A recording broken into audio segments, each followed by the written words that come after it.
Bueno, como habíamos anunciado, hoy día en este ciclo de conferencias Ciencia, Tecnología y Sociedad, tenemos el honor de contar con nosotros al economista Santiago Roca, quien es doctor en economía y tiene una amplia experiencia en investigación, muchas publicaciones, y también ha participado en varios programas de gobierno, o sea que conoce muy bien de políticas públicas, en especial en el campo de la ciencia, la tecnología y la innovación. Como que él nos va a dar una charla de unos 35 o 40 minutos para luego atender las preguntas.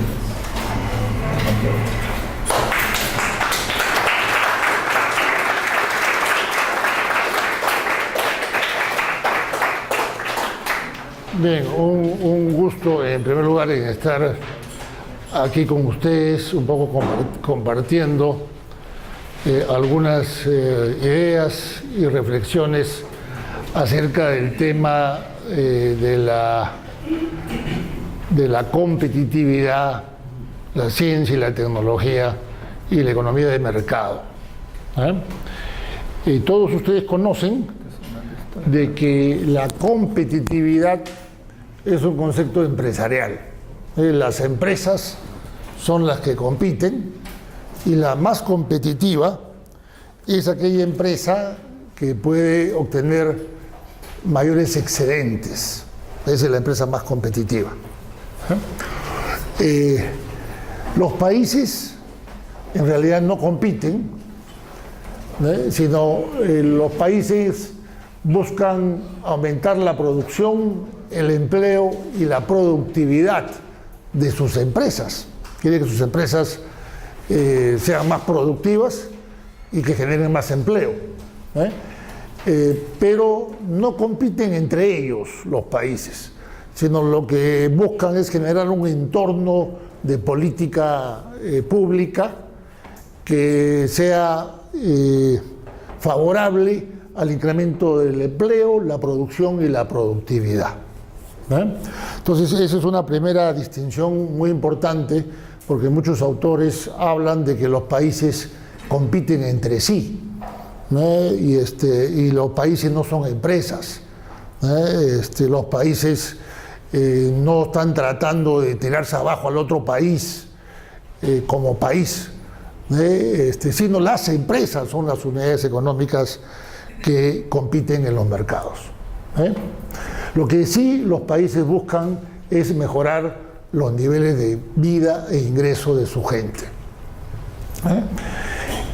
Ustedes han escuchado la semana pasada, ha estado con nosotros en el Perú y en ESAN el Premio Nobel de Economía Paul Krugman,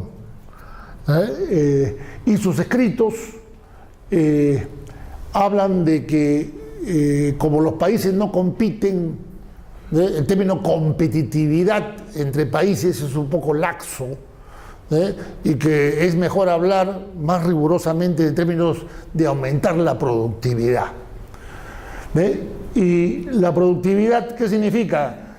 En sus conocimientos básicos de economía, ustedes saben que la producción Y, en sentido clásico, es una función que depende de la tecnología, que es A, y los factores de producción, capital y trabajo en un modelo muy sencillo. La producción depende del capital, los factores de producción, capital, trabajo, y de la tecnología con los cuales se mezcle esta combinación de capital y trabajo. Entonces, para aumentar la producción y la productividad, se puede lograr movilizando más capital o movilizando más trabajo. Si hay gente que está desocupada, se la moviliza y aumenta la producción. Si hay capital, máquinas que están desocupadas, se movilizan y aumenta la producción. Esa es una manera de aumentar la producción y la productividad. La otra es mejorar la calidad de estos factores, mejorar la calidad de la mano de obra, mejorar la calidad del capital. Entonces, al mejorar la calidad de la mano de obra y el capital, aumenta la productividad de estos factores, y la economía crece. También el cambio tecnológico, que es el factor A, si se inventan o se crean nuevas tecnologías, esas nuevas tecnologías van a ser más productivas. La productividad va a crecer tanto de los factores de producción cuando crece la tecnología. Eso es lo que dice la teoría clásica, tradicional de la producción y la productividad. Existen, sin embargo, una serie de teorías complementarias a esta teoría clásica que introducen las siguientes variables, lo que se llama los retornos a escala crecientes, son un factor que eleva la productividad. La investigación y desarrollo es un factor que eleva la productividad. El aprendizaje y el aprender, esa es lo que se llama la curva de aprendizaje, que es una curva que en un lado, en un eje se cuantifica el costo promedio para producir algo, para hacer algo, y en el eje de las abscisas se cuantifica el total de producción realizada. Y lo que dice la teoría de la curva de aprendizaje es que conforme haya más experiencia en la producción de determinados productos, el costo promedio de producirlos va a ir bajando por la experiencia acumulada de las personas que trabajan en esa actividad. Entonces, la curva de aprendizaje tiene una forma decreciente, o sea que va siendo asintótica al eje de las abscisas, se hace cada vez. Y eso influye en la productividad porque produces más producción y se reduce el costo unitario de producir por la mayor experiencia que tienen ya las personas que están en esa actividad.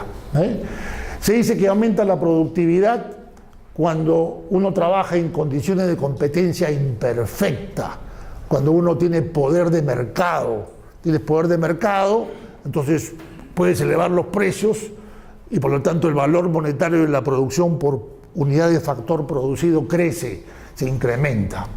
Aumenta la productividad cuando hay en la economía fuerzas propagadoras, esas fuerzas que propagan la actividad económica, ya sea por el sistema mismo, factores sistémicos o fuerzas que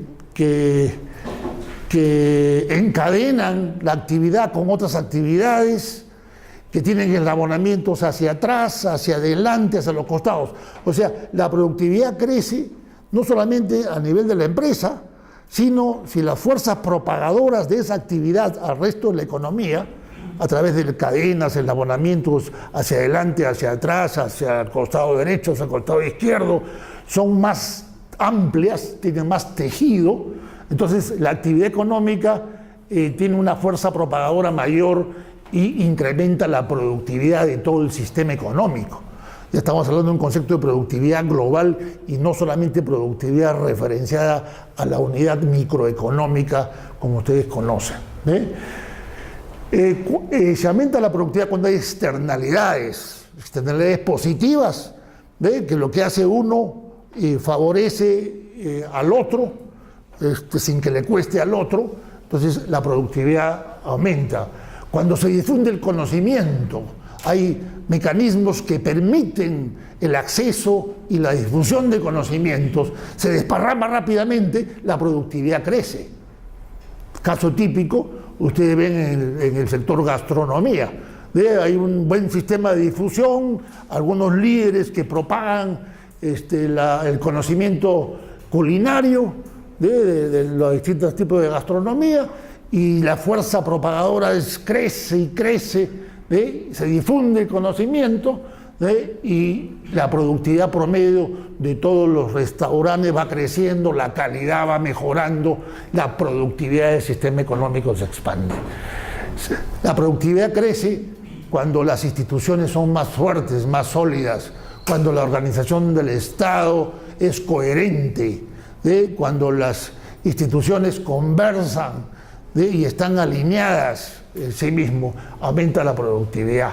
La productividad crece en relación a la historia. La productividad está influenciada por la geografía, o sea, la geografía me refiero al tema de las regiones. Hay regiones que tienen menos ingredientes que favorecen la producción y la productividad, y otras regiones que no. Unas que sí, otras que no. Entonces la geografía influye en la productividad. Entonces todos estos son factores endógenos que cada país tiene y que afectan la productividad. Y cada uno de estos factores ha sido tema de modelos de crecimiento económico desarrollados por decenas de economistas. O sea, cada una de estas tiene una corriente económica que ha ido añadiendo a los factores tradicionales, capital, trabajo, y al factor tecnológico como elementos que influyen en la productividad. Muy bien. Y la pregunta que nos hacemos nosotros es, los modelos de crecimiento no son permanentes de por vida. Los modelos de crecimiento y las políticas públicas se agotan y deben de cambiar. Y deben de cambiar. Lo que funciona bien en un periodo no responde de la misma manera en otros momentos. Las condiciones económicas van cambiando y los modelos deben ajustarse. ¿Esto por qué? Porque en el Perú, hace 30 años, desde 1990, se viene diciendo: el Perú está creciendo, hay que seguir haciendo lo mismo. El modelo no hay que cambiarlo, porque si nos ha ido bien en el pasado, hay que seguir haciendo lo mismo para que podamos seguir creciendo a la misma tasa o a tasas mayores al futuro. Entonces, ese pensamiento es un pensamiento irreflexivo, es un pensamiento dogmático. Y para darle algunos ejemplos, le voy a dar algunos casos específicos. En el primer gobierno de Alan García, ustedes todavía no habían nacido seguramente, estaban muy jóvenes, pero algo habrán estudiado o habrán aprendido.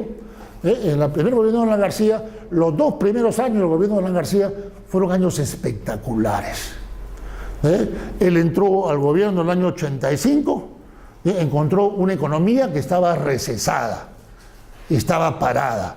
La capacidad instalada ociosa que había en la industria era como alrededor del 50%. Belaúnde Terry, el presidente Belaúnde, había dejado una economía en recesión el año 84, 85, y la economía tenía 50% de capacidad instalada ociosa, las máquinas que no funcionaban. Había desempleo abundante y subempleo abundante, y había una inflación bastante elevada, alrededor de 60, 70%, un poco más, 100%, 110% aproximadamente de inflación el año 84.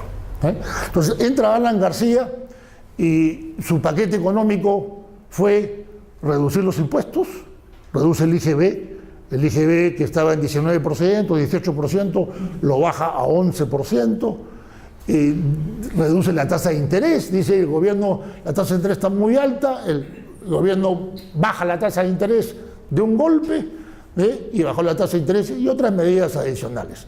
Pero si ustedes se dan cuenta, esas medidas lo que estaban haciendo es dejándole más plata en el bolsillo a nosotros, a los agentes económicos, o sea, a las familias, a las personas y a las empresas. Las familias pagaban menos impuestos, se quedaban con más plata en el bolsillo. Las empresas pagaban menos impuestos, pero además pagaban menos intereses por las deudas acumuladas en el pasado, que te bajen la tasa de interés de 30%, te la bajen a 5 o 6%, es un ahorro extraordinario para las empresas, que ahora pueden utilizar eso que ya no pagan de sus deudas para seguir gastando o consumiendo. Entonces, esa política era una política de expansión de la demanda. La gente más plata en el bolsillo, más compra, más gasta. Entonces la economía comienza a crecer, porque si la gente está comprando más, la producción que está recesada comienza a crecer. Los empresarios echan 3 en 1 a sus máquinas que están paradas para que funcionen, y las máquinas comienzan a operar. Y poco a poco las máquinas van trabajando más y más, se estaba trabajando un turno, se trabaja 2 turnos, se trabaja 3 turnos. Del 85 al 87 el crecimiento de la economía fue espectacular. El PBI creció más o menos 25% en esos 2 años en conjunto. 10-11% el 86, 10, 11, 12% el 87. En esos 2 años, 87-87, creció como 25% de Producto Bruto Interno. Alan García era un dios. Alan García era un dios, estaba haciendo crecer la economía y la inflación se estaba reduciendo. Tuvo menos inflación durante esos 2 primeros años en relación a los últimos años de Belaúnde. Entonces Alan García decía, señor, si nos ha ido bien estos 2 años con esta política económica de expandir la demanda, de hacer política económica y pública para que expande la demanda, para que la gente gaste más, para que el Estado gaste más, hay que seguir haciendo lo mismo, porque vamos a seguir creciendo. Bueno, los años 88, 89 y 90 fueron los años más desastrosos de la historia del Perú. El Producto Bruto Interno en esos 3 años en forma acumulada cayó más del 30%. Y la inflación se subió por ascensor.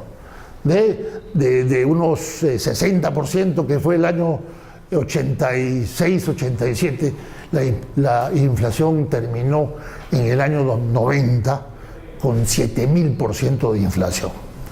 Ustedes se pueden imaginar qué cosa es 7000% de inflación.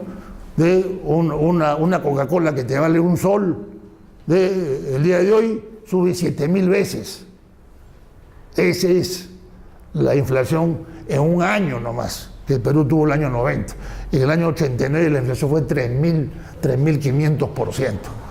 La pregunta es, ¿por qué una política y un modelo que funcionó durante los 2 primeros años aparentemente muy bien, fue un fracaso estrepitoso los 3 siguientes años? Porque los modelos se agotan. ¿Por qué? Porque las condiciones económicas van cambiando.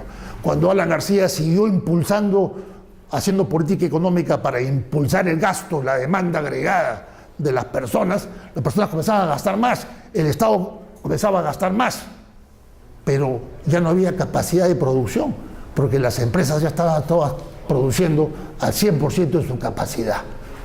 Ya la capacidad instalada, no había capacidad instalada en las fábricas para producir más. Si no hay capacidad instalada en las fábricas para producir más y tú impulsas la demanda, ¿qué pasa con los precios? Comienzan a subir los precios. Y así comenzaron a subir los precios. Y cuando él decía, hay que seguir gastando más porque no está creciendo el producto, esto del año 88, 89, y el Estado comenzaba a gastar más, se financiaba con emisión primaria.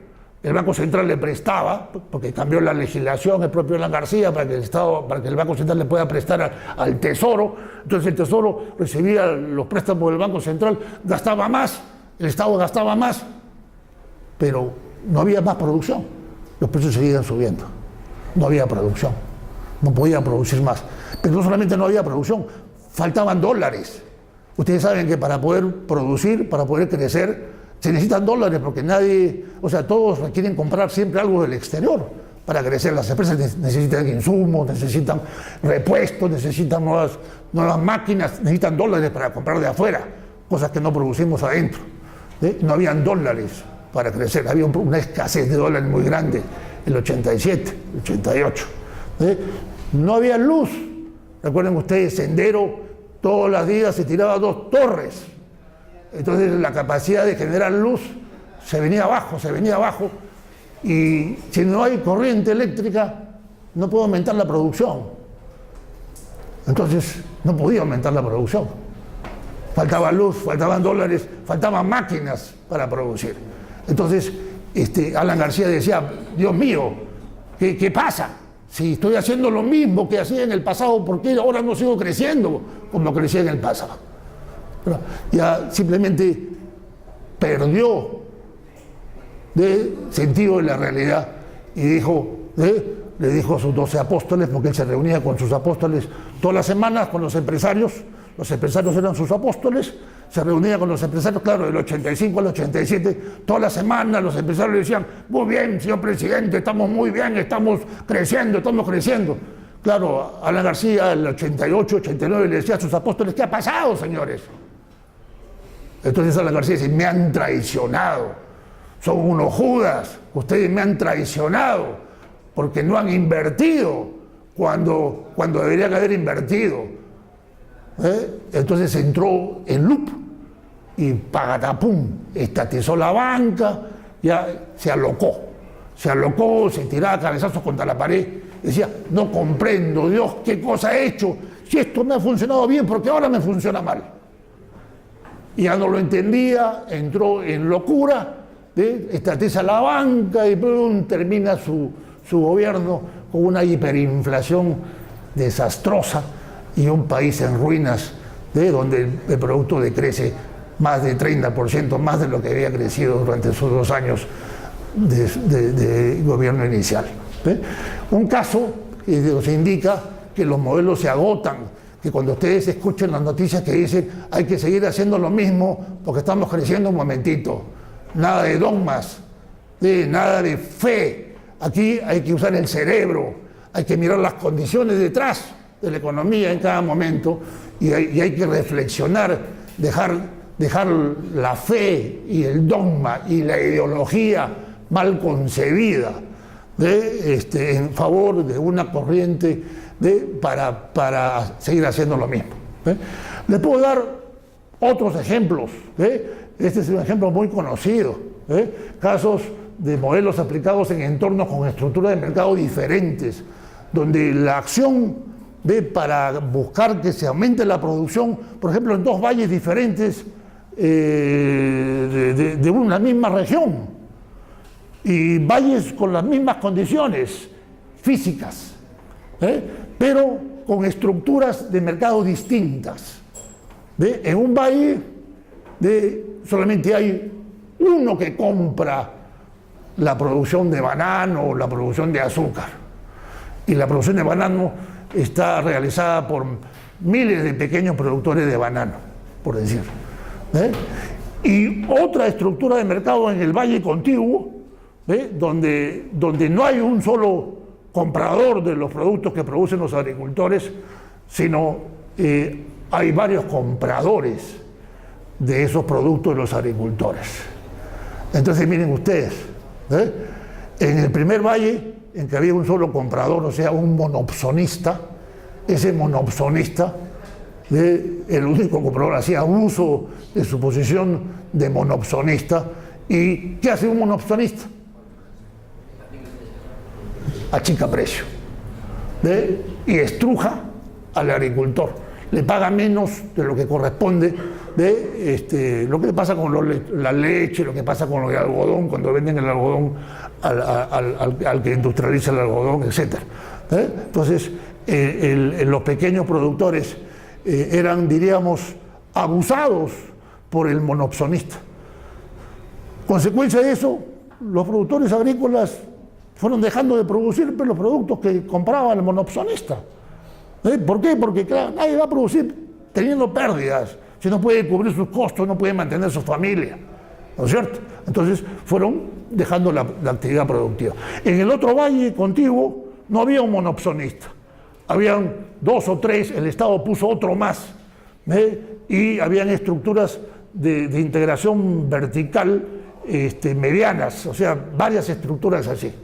Había competencia, no había monopsonio, había competencia en ello.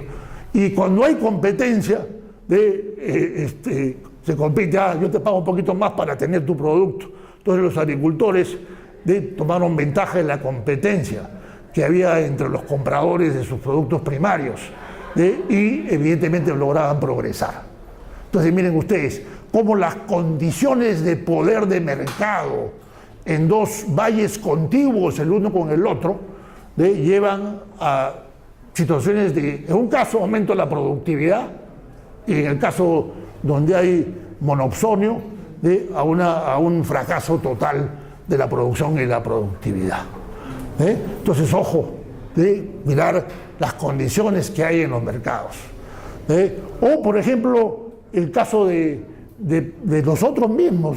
En los años 70 queríamos impulsar la industrialización y queríamos impulsarla con mayor gasto público,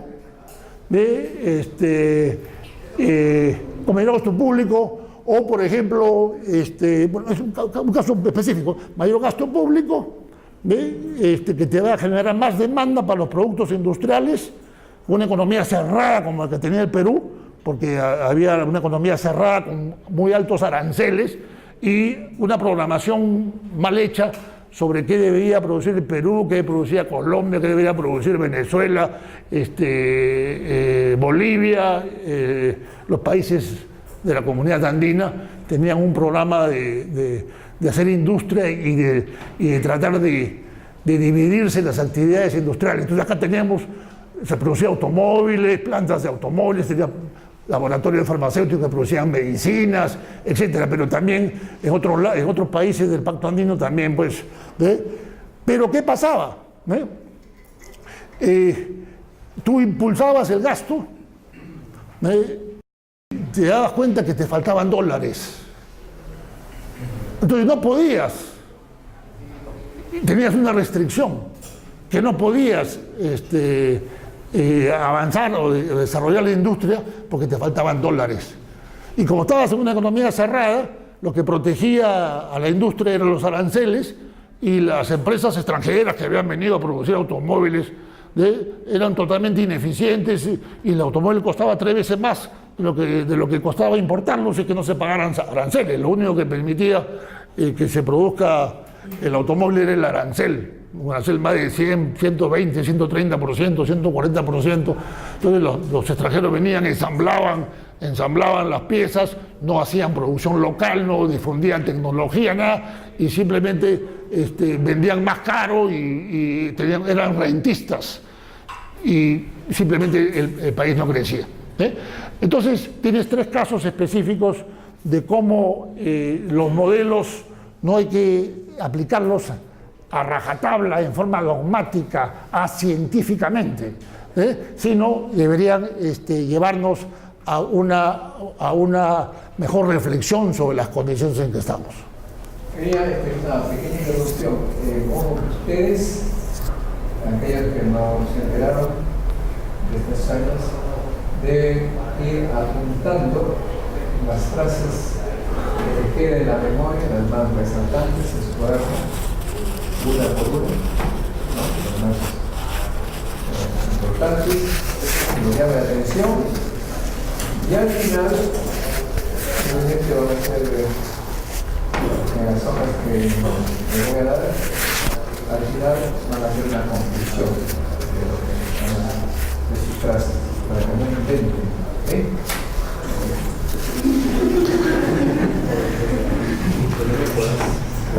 Me opongo. Tienen que siempre inventar. Bueno, pero regresando al tema, miren este dato sobre productividad. Miren el Perú, productividad, esto está medido en términos de paridad de poder de compra, y tienen más o menos 70 años, 60 años. Miren la productividad, en este eje se mide la productividad del Perú en relación a los Estados Unidos. Estados Unidos es 1, el Perú puede ser 40, 45, 50, 60, 70. Estados Unidos es 1. Entonces, esto está hecho, es una productividad relativa en relación a la productividad total de factores del Perú versus la productividad total de factores en los Estados Unidos. Y miren ustedes, los mejores años están en el 75, después hay una caída espectacular de la productividad hasta el 90, y a partir del 90 hay una subida, hay una crisis en el 98 tremenda de productividad, y a partir del año 2000, 2001 hay un crecimiento importante de la productividad. Todos estamos contentos que en los últimos 10 años la productividad total de factores esté creciendo en el Perú.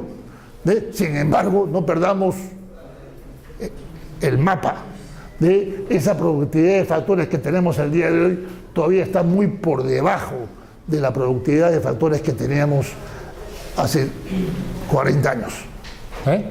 Entonces, claro, ¿qué está pasando? De lo que decíamos antes, a partir del 2000, poquito antes, 90, hay una mayor movilización de capital y de trabajo. Hay también movilización del campo a la ciudad, de las provincias a Lima. Incrementa la producción, la productividad. También hay movilización de capital y en los últimos tiempos se supone que está habiendo una movilización de personas que emigraron fuera del país y que vienen en búsqueda de trabajo nuevamente acá porque están siendo despedidos afuera y creen que acá en el Perú va mejor y pueden reengancharse con la economía nacional. Pero estamos bien que esté aumentando la productividad, es excelente. Pero ya se ve que hay un pequeño cambio en la curva de aumento de la productividad. Entonces hay que preguntarse por qué, qué se necesita para hacer que la productividad y la producción sigan creciendo a la misma tasa o a tasas mayores, que aparentemente no parece ser cierto.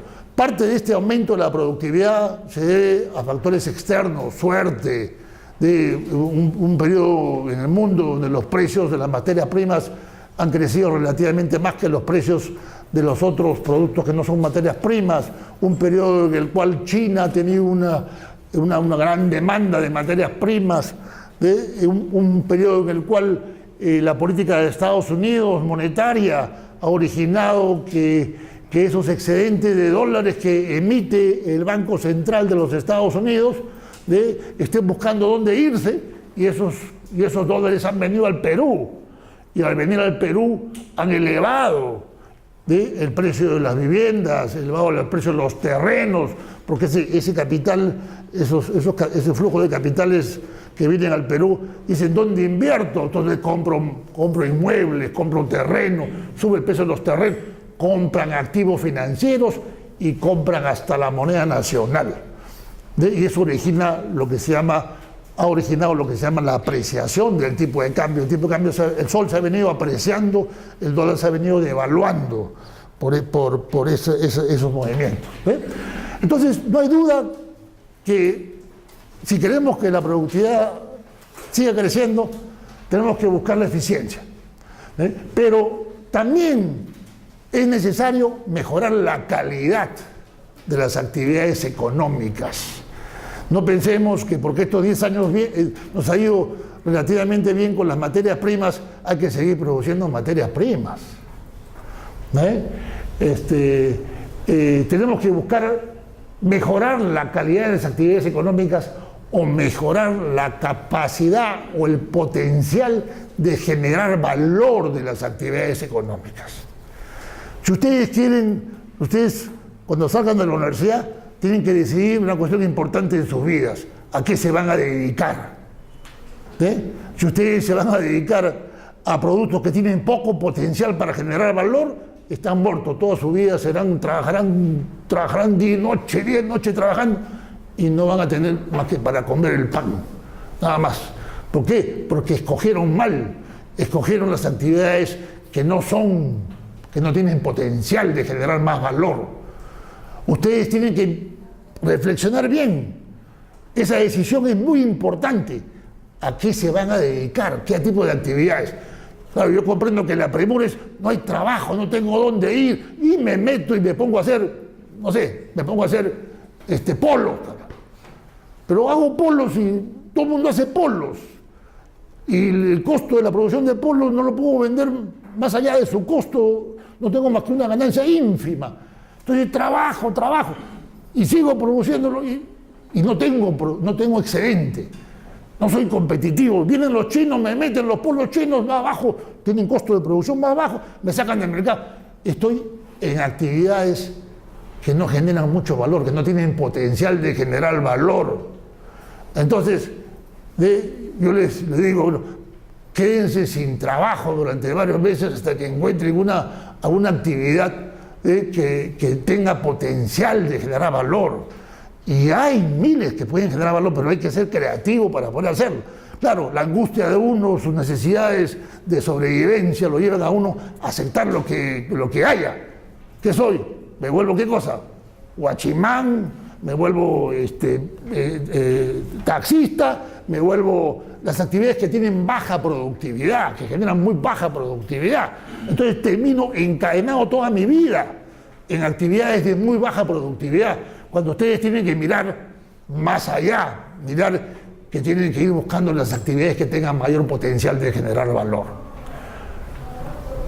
Bueno, pero estas capacidades para desarrollar los productos que tienen mayor capacidad de generar valor no las ofrece el mercado por sí solo. Acá todos son dogmáticos del libre mercado, creen en el libre mercado, que el mercado es lo mejor que puede haber, que hay que dejar que el mercado funcione solo y que eso nos va a dirigir el crecimiento del país. Mentira, mentira. El mercado nos vuelve productores de los productos de mala calidad, los productos simples. Producimos productos simples, producimos productos sencillos. Vamos a ver en unos minutos en qué tipo de trabajo y empleo nos dedicamos los peruanos. Es increíble a qué nos dedicamos. Todos son productos de muy baja productividad. Pero entonces la pregunta es, si el mercado no lo puede hacer, ¿quién lo puede hacer?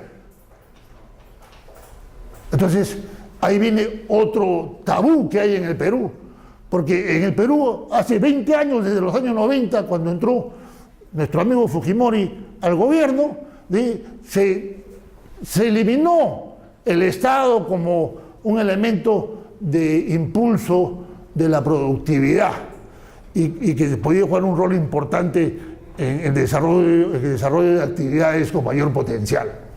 Entonces se ha creído por acto de fe y por dogma que el mercado por sí solo debe llegar a eso. Y la pregunta es, ¿y por qué no hay un mercado de tecnología en el Perú? Porque no hay un mercado de tecnología donde se compra y se vende tecnología. Porque en ningún país del mundo el mercado de tecnología se desarrolla solo. El mercado de tecnología lo desarrolla el Estado. El Estado viene e invierte, junta a la universidad con la empresa, con la empresa, la universidad, la empresa, la junta, y comienza a desarrollar mercados tecnológicos. Claro, si esos mercados comienzan a crecer, no nacen, repito, por sí solos. Está demostrado en la historia de los países que hoy día son industrializados que el mercado por sí solo no ha desarrollado la ciencia, la tecnología y la innovación. Si eso lo ha desarrollado el Estado conjuntamente con el mercado. Pero en el Perú, el Estado está ausente, totalmente ausente de la ciencia, la tecnología y la innovación. No, que el mercado por sí solo va a hacerlo. No lo hace, está probado. Entonces, lo que hay que mirar son experiencias de otros países para ver cómo se ha hecho. Y evidentemente uno encuentra algunas cosas que son evidentes y que ustedes tienen que desmistificar. Se cree que los intereses de las empresas son los mismos que los intereses del Estado. Y no es así, pues. Y esto no es ideología, no es que yo sea de izquierda o de derecha. No es así en el mundo. Y no es así por la lógica distinta de lo que es una empresa y de lo que es un Estado, lo que es un país. Y pongamos el caso de Estados Unidos. En Estados Unidos, el gobierno norteamericano está molesto con sus corporaciones, con sus empresas. Porque las multinacionales norteamericanas, ¿dónde se van a producir? Se van a la China a producir. ¿Por qué se van a producir a la China, a la India? ¿Por qué se van a producir a esos países? Porque es más barato los costos. Porque yéndose a la China, a la India, las utilidades de estas empresas se duplican. Porque pagan 30 centavos de dólar la hora en la China y en Estados Unidos $30 la hora de trabajo en Estados Unidos. Entonces se van a la China. Van a la China con su mejor tecnología. Llevan su tecnología, llevan todo, y aumentan sus utilidades. A las empresas, comunidades empresariales le va de la pitri-mitri. A las empresas norteamericanas le va muy bien. Pero al país de los Estados Unidos de Norteamérica le va muy mal. Tiene un desempleo, ha tenido un desempleo masivo, más de 2 dígitos hace poco. ¿Sí? Ahora está bajando un poquito. ¿Pero por qué? ¿Qué cosa dice Krugman? Krugman dice, los intereses de las empresas son distintos a los intereses del país, porque las empresas quieren ganar más dinero, generar más excedentes, más utilidades. Pero el país, ¿qué cosa quiere? Que su gente tenga trabajo. El país quiere que la producción interna crezca, que la productividad aumente. Pero si sus empresas se van, el desempleo crece, la productividad interna en Estados Unidos decae. Entonces, a los Estados Unidos su PBI se recesa, reduce el PBI, pero sus empresas están bollantes, le va muy bien. Entonces, esa contradicción es evidente, pues. Tienes que verla, ustedes no se vuelvan dogmáticos. Es evidente. Entonces, claro, hoy más que nunca, decía Paul Krugman, hoy más que nunca los intereses de las empresas están totalmente, cada vez más alejados de los intereses del país. Los países que logran alinear sus intereses, que cuando las empresas le va bien, al país también le va bien, entonces crecen más, aumentan su productividad, su gente vive mejor. Pero según Krugman, el día de hoy, los intereses de las empresas en Estados Unidos se alejan cada vez más de los intereses del país. Entonces, hay que tener eso en mente. No es que todo tipo de empresa es bien y que la inversión es buena de por sí. Y siempre es buena. Un momentito. La inversión es buena bajo ciertas condiciones. En otras condiciones no es buena, señores. Eso es usar la cabeza, pensar antes de atraer dogmas, o hablar en función a creencias y dogmas que la realidad no valida. Entonces, lo que hay que buscar es un Estado innovador. Un Estado innovador. Y ese Estado innovador significa la necesidad de una conducción estratégica y la búsqueda de un balance entre el Estado y el mercado. Claro, no basta el libre comercio. Aquí en el Perú hemos vivido años en que los medios de comunicación, los economistas, los científicos, el libre comercio sí o sí, el libre comercio va a resolver todos los problemas del Perú. El libre comercio y la apertura y los incentivos en la inversión. Con estas 3 cosas, el Perú se va arriba. Libre comercio, apertura y fomentar la inversión solamente. Se va arriba. Mentira. Mentira. Si no hay ciencia y tecnología, si no hay rendimientos crecientes, mecanismos de difusión del conocimiento, economía de aprendizaje, enlabonamientos hacia atrás y hacia adelante. ¿Quién hace estas cosas? Si no hay ciencia y tecnología, si no hay una educación que levante la productividad, ¿quién hace eso? ¿Usted cree que la educación la hace el mercado y el sector privado por sí solo? El Estado tiene que ser un Estado estratégico, que esté pensando en cómo hacer para que nosotros tengamos oportunidad de trabajo, de empleo y de potencial de generar valor a futuro. Y pensar en una educación bien puesta. De alguna manera monitorear la educación como lo hacen en Estados Unidos. Acá nos escandalizamos cuando se quiere buscar sistemas de acreditación de la universidad. Una universidad de pacotilla que estafan a la gente y no preparan para nada. Al final la gente es engañada y pierde su dinero. Entonces, tiene que haber un Estado que conduzca estratégicamente el país. Un Estado que promueva la ciencia, la tecnología y la innovación. Un Estado que mejore la educación. Un Estado que esté pensando en transformar y levantar y mejorar constantemente, el upgrading del sistema productivo del país, añadirle mayor valor a lo que hacemos, buscar y generar más potencial de obtener más ingresos de las actividades a las cuales nos dedicamos, mejorar la infraestructura, evidentemente redistribuir e incluir.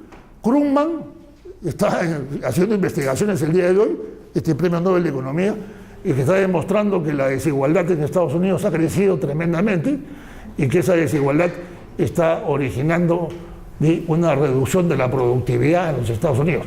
Economías que son más desiguales se vuelven menos productivas por diversas razones, que es la que Krugman está investigando y ha encontrado ya algunos elementos para eso.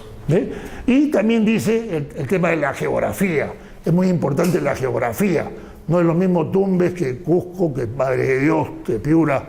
Entonces, igual a nivel de las naciones, no es lo mismo Perú que México con Estados Unidos o el África. La geografía influye mucho en la producción y la productividad.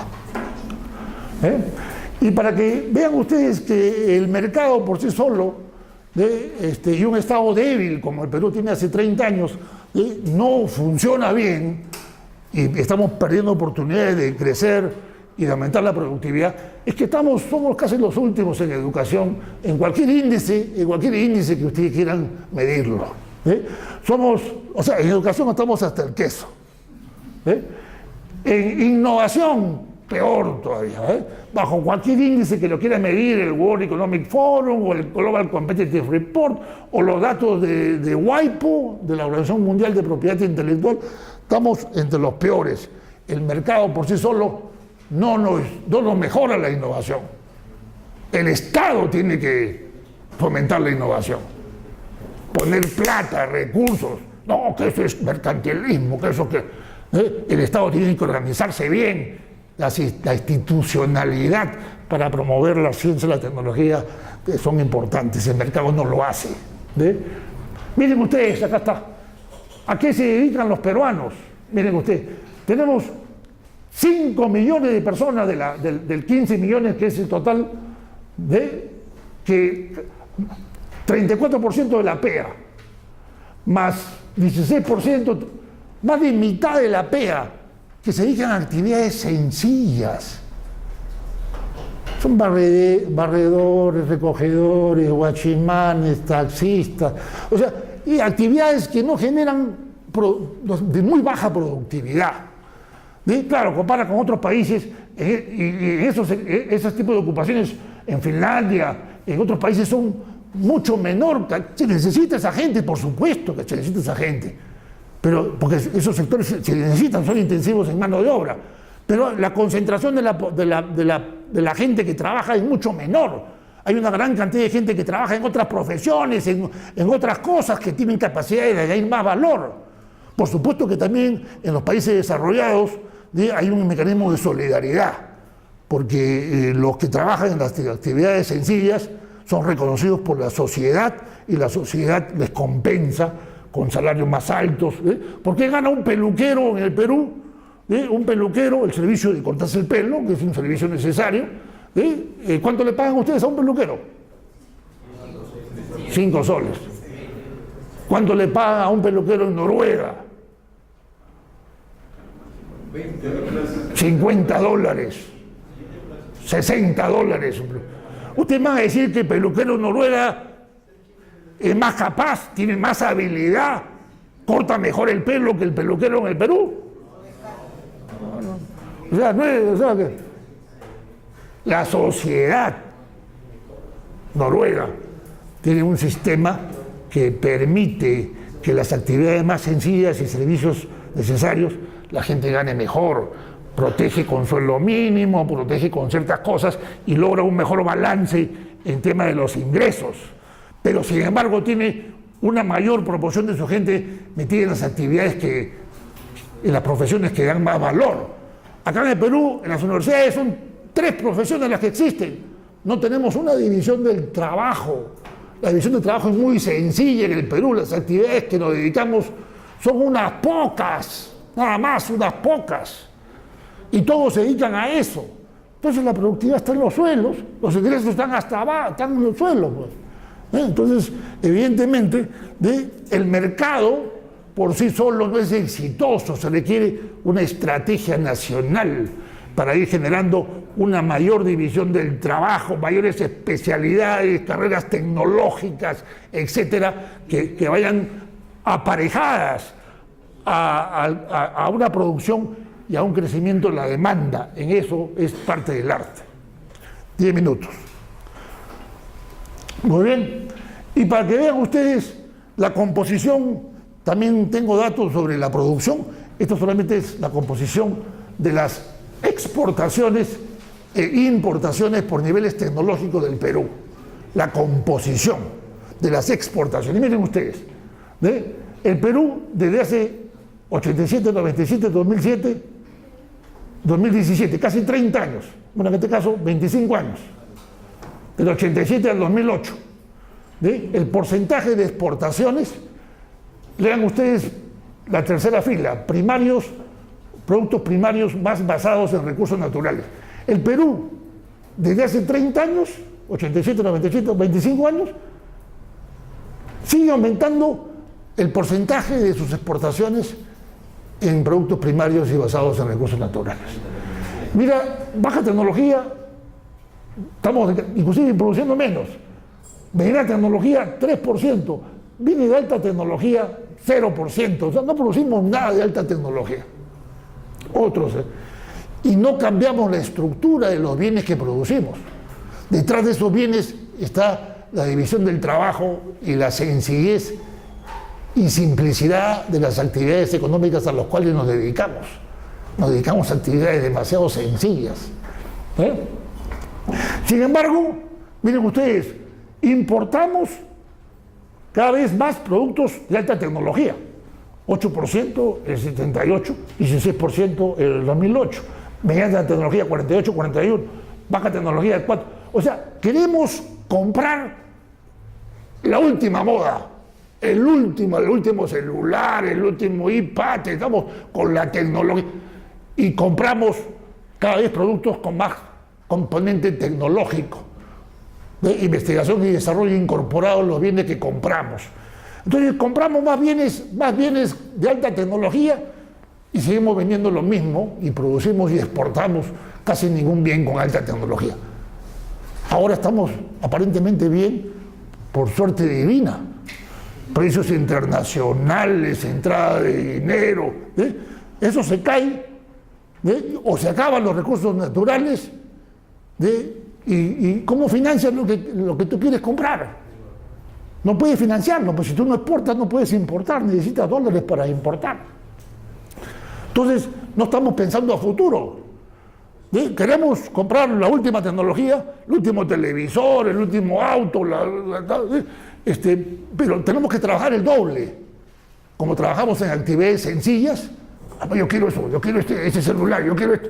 Pucha, trabajo dos turnos, trabaja 2 turnos y medio, estás ahí, pucha, estás estresado, y trabaja más y vives peor, digamos, porque, o sea, tienes que trabajar más para tener lo que quieres y te queda menos tiempo para ti, para tus actividades sociales, para tu actividad con la gente, para solidaridad con los terceros, etc.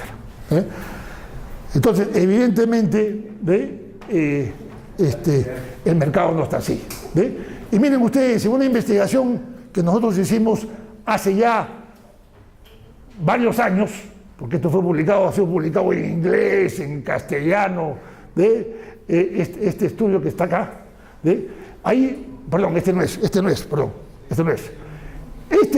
Este estudio más reciente, también publicado por nosotros, un estudio más reciente, que lo que trata de medir es cuánto conocimiento incorporado hay en los productos que nosotros exportamos. Productos primarios, productos basados en recursos naturales, baja tecnología, mediana tecnología, alta tecnología y otro. O sea, 0.22. En la materia prima que exportamos, el conocimiento incorporado es casi nulo. En bienes, 0.45. En baja tecnología, 0.38. Alta tecnología, 9.43. ¿Qué significa 9.43? Significa de que de cada 100 soles que tú exportes, 9,43 es tecnología incorporada en esos bienes. Mientras acá, de cada 100 soles, ni siquiera un sol es incorporación de investigación y desarrollo. Investigación y desarrollo incorporado en productos primarios, investigación y desarrollo incorporado en recursos naturales, en bienes de baja tecnología, media tecnología, alta tecnología. Los países a quienes les compramos tienen más coeficiente incorporado. Por ejemplo, los productos que compramos de alta tecnología de otros países, de cada 100 soles, 27 soles es conocimiento incorporado, investigación y desarrollo, que están cobrando a nosotros específicamente. Claro, con estos coeficientes estamos muertos como país en el mediano plazo, estamos muertos.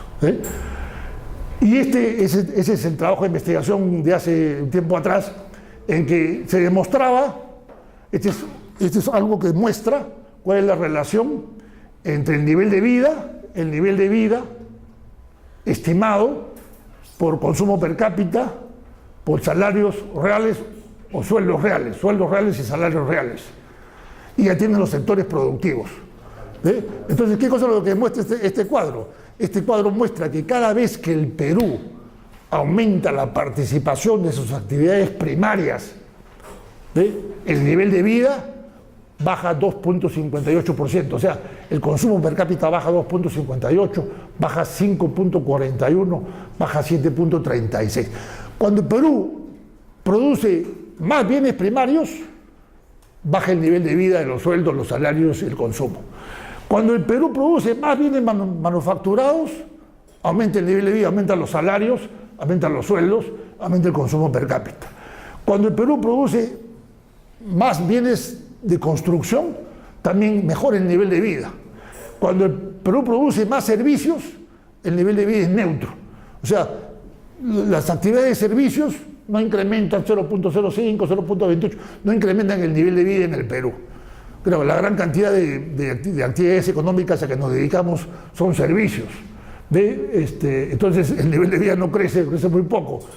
En estos últimos años construcción ha tenido un boom y por lo tanto tú ves un mejor nivel de vida, porque ahí está demostrado que está ahí. Manufactura también es una actividad que mejora el nivel de vida de forma significativa. La agricultura y los recursos naturales no mejoran el nivel de vida durante esos 50 años. Esta fue una investigación desde 1950 a 1998. Bien, para terminar, ¿qué nos dice Krugman de todo esto que estamos hablando? Entonces Krugman nos dice, señores, los gobiernos tienen que conducir estratégicamente el país y tienen que buscar alinear los intereses del país con los intereses de la empresa. No tienen que decir sí señor, a todo lo que son las empresas. Hay empresas que solamente se preocupan por ellas, no les interesa un comino, ni propagar la fuerza, ni generar eslabonamientos, ni generar cadenas, ni generar valor, ni generar efectos sistémicos, ni preocuparse por las externalidades negativas que generan. Entonces, hay que buscar un Estado estratégico que tenga la capacidad de mejorar esta relación de lo que hemos llamado divergente entre los intereses de la empresa y los intereses de la nación. Pero los que se quieren meter a la política, señores, esa es su tarea, pues esa es su función. Si van a entrar a la política para robar, para ganar comisiones o porque quieren defender un interés particular, simplemente es la desgracia más grande que puede pasar al Perú. Y eso es lo que le ha pasado al Perú, que los políticos simplemente quieren ser políticos para... Es increíble, pero yo en ESAN, yo soy profesor en ESAN, tenemos un programa de maestría en gestión pública. A veces me toca a mí entrevistar a los candidatos y los candidatos te dicen, ¿por qué quieres estudiar la gestión pública? Dice, no, que mi tío quiere ser alcalde, entonces si va a ser alcalde yo puedo vivir mejor porque puedo una comisión ahí, y yo quiero aprender, quiero tener un título de maestría en gestión pública porque ahí está la marmaja. O sea, la gente que quiere estudiar maestría en gestión pública está pensando en su beneficio personal y no está pensando en el bien común, no está pensando en lo que quieres hacer del país. Nadie deja de pensar en su beneficio personal, evidentemente, pero bien hecho. Pero lo que tiene que pensar la gente que quiere hacer ciencia política, que quiere gobernar el país, es cómo gobernar para hacer esta sociedad que crezca y que haya mayor inclusión y que una sociedad mucho más equilibrada. Evidentemente es la primera acción. Educación. Eso no lo hace el mercado, eso lo hace el Estado con el mercado. Ciencia y tecnología, eso no lo hace el mercado, eso lo hace el Estado, conduciendo estratégicamente con el mercado. El manejo fiscal y monetario es indispensable, un buen manejo fiscal y monetario del país. Hay que regular el sistema financiero, dice Krugman. Claro, Estados Unidos ha tenido una catástrofe, porque su sistema financiero es una partida de bandidos, que se han tirado la plata de la gente y han estafado a todo el mundo y después han sido rescatados por el gobierno, con la plata de todos los ciudadanos se han rescatado el sistema financiero. Krugman dice que hay que regular, porque cuando deja que el mercado por sí solo maneje el sector financiero, la gente se aprovecha. El sistema financiero se aprovecha del mercado. Tiene que haber Estado que regule el sistema financiero, que evita estos desmanes que surgen por el apetito de ganar más dinero, de hacer más, de beneficiarse uno sin mirar a la sociedad. Hay que fomentar estructuras competitivas, hay que fomentar la institucionalidad, no un sistema de ciencia y tecnología como tiene el Perú y que no se corrige hasta el día de hoy, aunque hay mejoras significativas. Hay que luchar contra la corrupción, hay que enfrentar la geografía. Conclusiones, no nos escuchan, pero seguiremos diciendo lo mismo. Hay que cambiar de modelo de crecimiento, señores. No puede, ya el mercado por sí solo no puede, los liberales, los neoliberales, los dogmáticos, los ayatolas del mercado que creen que el mercado soluciona todos los problemas.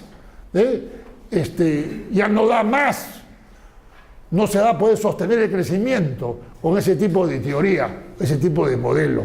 Se necesita un modelo que sea capaz de generar mayor generación de valor, que fomente una mayor división del trabajo, mayor profesiones, técnicos de distintas especialidades, mayor diversificación, sinergias, sistemas que propaguen las actividades económicas.